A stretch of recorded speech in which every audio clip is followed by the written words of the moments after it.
নিজের সাথে একটা নিজের বোঝাপড়া করেন যে আমি যে টিকটকে যে ভিডিওটা আপলোড দিলাম এটা আমার আখিরাতে কতটুকু কাজে লাগবে।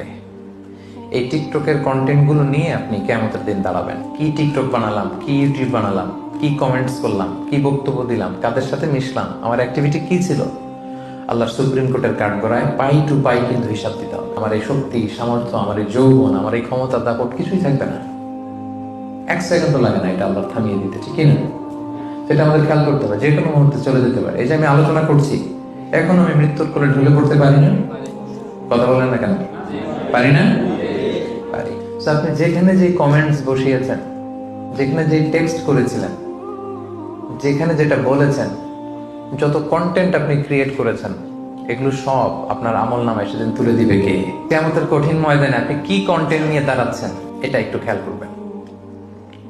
এই দুনিয়ার জীবনটা এটা একটা ধোঁকা, এটা একটা মায়াজাল, এটা একটা মরীচিকা।